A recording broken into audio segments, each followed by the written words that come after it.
Le dico des pourquoi du vendredi avec Hajer Benchir et Shawqi El-Azhar.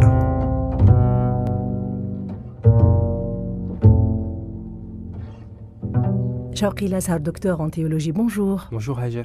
Pourquoi l'humain est-il décrit en tant que vice-gérant dans le Coran ?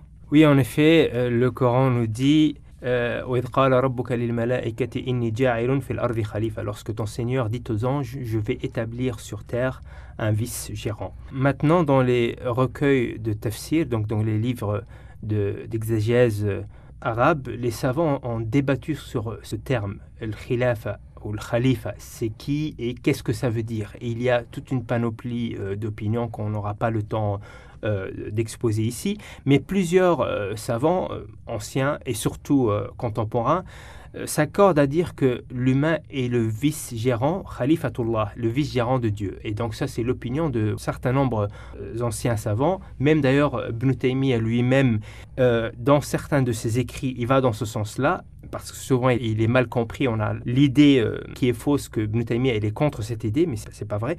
En tout cas, donc l'humain, effectivement, il est décrit en tant que khalifatullah, le vice-gérant de Dieu. Qu'est-ce que ça veut dire ? Ça veut dire qu'en vérité, c'est Dieu qui a délégué une partie de son action dans l'univers à l'être humain. Parce qu'en vérité, c'est Dieu qui agit sur l'univers, c'est lui qui gère toute chose, et il a délégué une partie de cette gestion à l'être humain.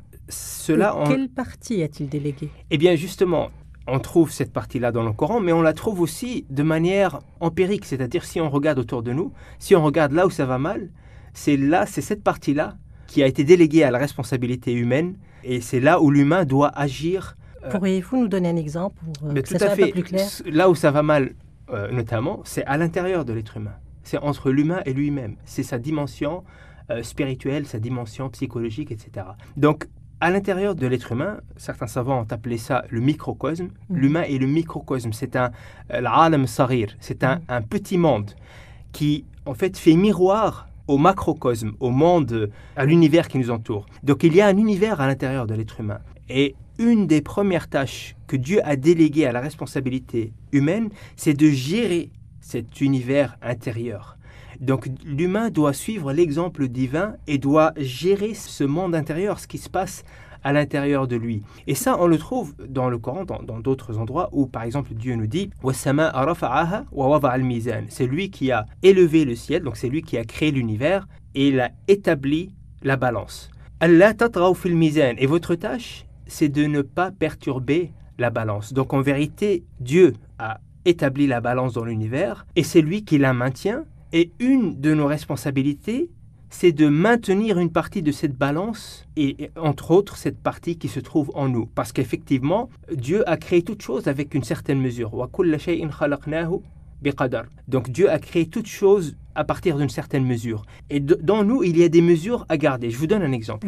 L'humain a des aspirations. Il aspire par exemple à la justice, c'est des aspirations naturelles. Il aspire à la dignité, il a un certain sentiment de fierté. Ça c'est naturel aussi. Et ces éléments-là sont établis par Dieu selon certaines mesures. Mais si ces mesures sont perturbées, eh bien ça peut amener à un déséquilibre à l'intérieur de l'humain et ça peut pousser l'humain à être... Par exemple, ce sentiment de fierté peut le pousser à être injuste. Alors que la justice est une aspiration naturelle en lui. Sauf que si ces mesures de ces aspirations sont perturbées, eh bien la balance est perturbée et de ce fait, l'humain aura un comportement déviant, aura un comportement qui va à l'encontre en fait de sa nature. Et c'est là un élément ou bien une manifestation de cette vice-gérance, là où l'humain doit gérer un élément qui lui a été délégué par Dieu. Il doit le gérer au mieux afin de suivre l'exemple divin dans cette gestion. C'est pour ça que dans un hadith authentique, le prophète sallallahu alayhi wa sallam nous dit que Dieu a créé Adam à son image. Inna Allah khalaqa Adama ala suratihi. Ici, comme le dit Ibn Taymiyyah, il n'y a pas de divergence entre les savants anciens, entre les 3 premières générations de l'islam, que Dieu a créé l'humain à son image. Donc l'humain a été créé à l'image de Dieu, bien sûr. Et pourtant, l'humain est imparfait. Bien sûr. Et Dieu est parfait. Bien sûr, mais qu'est-ce que ça veut dire ?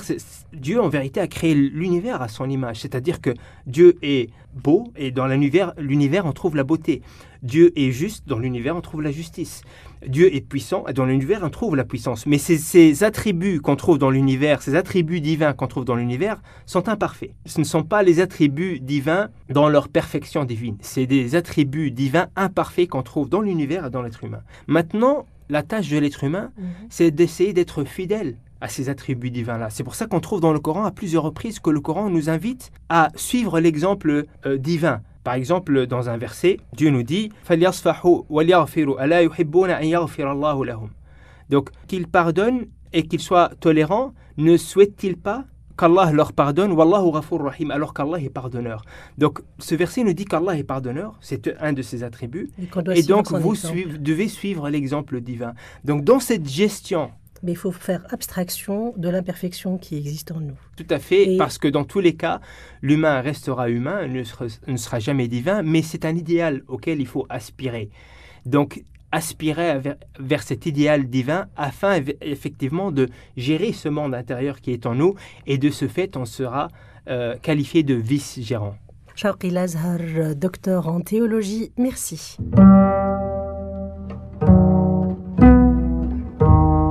Pourquoi le musulman prie-t-il 5 fois par jour? Pourquoi la zakat est obligatoire? Pourquoi le musulman doit-il croire au destin? Pourquoi les ablutions avant la prière? Hajer Benchir vous dit pourquoi dans le Dico des pourquoi avec Shawqi El-Azhar tous les vendredis à 6h05 et midi 25 sur Orix FM.